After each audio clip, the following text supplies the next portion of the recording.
nom, c'est Théo, des produits forestiers Grison. On est ici à Racine, Québec, dans le canton de l'Est, avec le nouveau modèle de Range Road, qui sont des processeurs à bois qui sont fabriqués depuis près de 10 ans. La compagnie Range Road est en Alberta.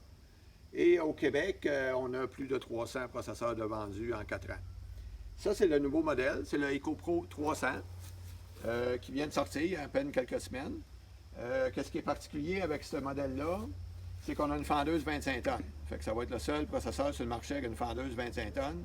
Et la lame, la blade, elle a 20 pouces. Alors que tous les autres produits dans cette catégorie-là, ils ont soit 16 ou 18 pouces. Comme toujours, on peut reconnaître un produit Range Road par sa table qui est penchante, afin de garder le bio à côté, pour pas que le bio il bouge ou qu'il tourne. Et on remarquera aussi, par exemple, juste le bouchon. On voit un petit peu la signature de Range Road. On ne met pas des petits bouchons en plastique bien fragiles. C'est vraiment un Range Road avec ses critères de qualité et ses standards d'équipement dessus. Sur son modèle 300 et les EcoPro qui ont sorti au mois d'avril, les changements majeurs qu'on a mis, c'est que, comme vous avez vu tantôt au début, j'ai un arrêt d'urgence pour fermer le moteur. J'ai une poignée de sécurité pour tenir un bio qui est difficile à tenir, ou soit quand on fait des rondins. Par contre, on ne voulait pas ça hydraulique, parce que ça affaiblit l'hydraulique et ça devient une opération plus compliquée. Fait qu'on a quelque chose qui est manuel. Avec les Range Road, c'est toujours la simplicité là, qui est notre marque de commerce. Et ça, c'est quelque chose que si quelqu'un ne l'aime pas, il y a juste à enlever 2 bottes, puis on peut enlever carrément le bras de sécurité. Ensuite, on a la fameuse Blade 20 pouces que je vous parlais. C'est de l'Oregon. On a toujours notre guide qui est fixe. On ne veut pas de chaîne ou de baguette, parce que quand on push le bio, on veut s'accoter. Là, présentement, je suis à 16 pouces. Je peux aller de 8 à 22 pouces la longueur de bûche. Ensuite, l'autre affaire qui est particulière avec notre guide, afin que la bûche ne coince pas entre la lame et le guide, quand je commence à scier, le guide, il se tasse vers la gauche, puis quand j'ai fini, il reprend sa place. Présentement, j'ai un couteau 6. Je vais vous le montrer un petit peu plus proche tantôt. Les autres modifications qu'on a faites de sa machine, bien, on a un convoyeur qui a 10 pouces de large au lieu de 6, comme qu'on avait avant, puis comme on retrouve un petit peu avec les concurrents en bas de 10 000 $ dans les produits. Le convoyeur, il est ajustable en hauteur. Le kit winch, ça c'est inclus, c'est pas une option. Le couteau va s'ajuster selon le désir, la grosseur des bûches. Puis on a toujours notre sécurité qui est notre priorité. Quand j'ouvre le panneau, la fendeuse à l'arrête, la scie à l'arrête, et ça ne partira pas tant qu'aussi longtemps qu'on ne ferme pas le panneau. Comme vous savez, c'est simple comme mécanique, c'est automatique.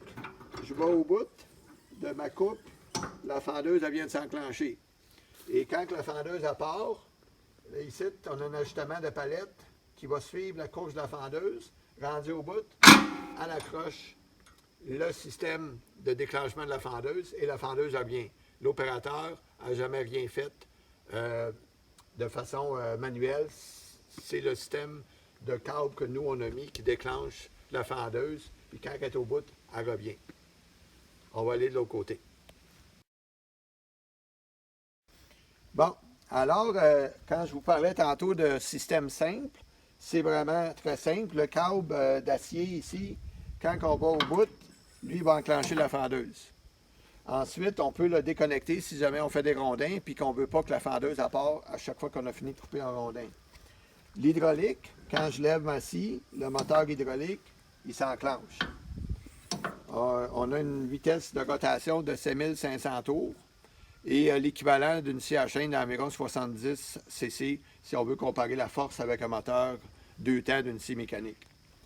On a aussi sur ces nouveaux modèles-là un ajustement de débit hydraulique pour la vitesse du convoyeur. Donc, je peux fermer le convoyeur et je peux complètement accélérer ou ralentir la vitesse du convoyeur. Sur notre nouveau modèle, on a essayé le fameux choc.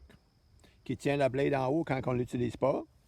Le gros avantage, c'est qu'une fois qu'on a fini de couper, on n'a pas besoin de retenir le bras, on peut le laisser aller et il va prendre sa position normalement, sans donner de coups ou causer des bruits.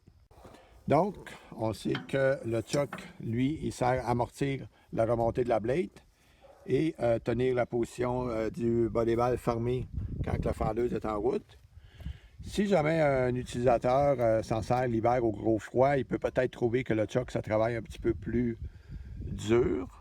Alors, on peut retourner à notre ancienne méthode qu'on a faite avec plus de 1200 processeurs qu'on a vendus au Canada les 10 dernières années, avec ce fameux spring qu'on fait juste ramener ici avec une paire de pinces.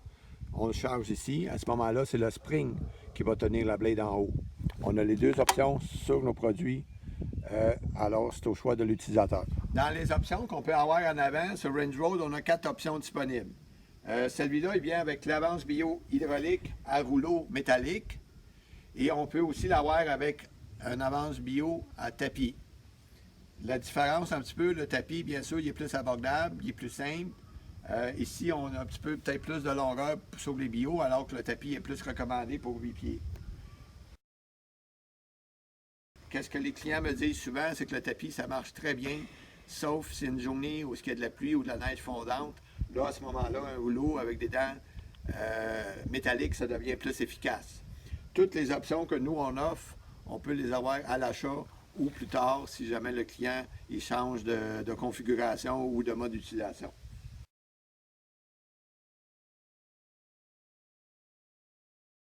Bon, ici, avec ce modèle-là, on a une autre option qu'on appelle la table hydraulique.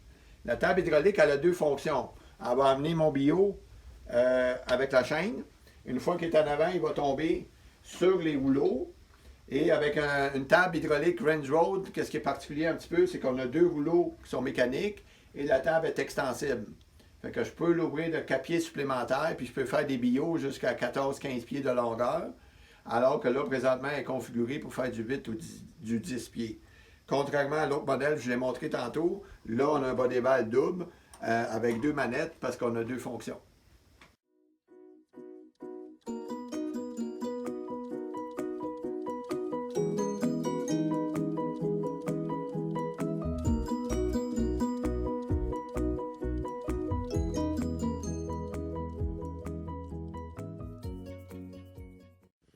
Alors, merci beaucoup. Moi, c'est Théo et ma fille Angelina. On se voit bientôt. Bonne journée. Bye.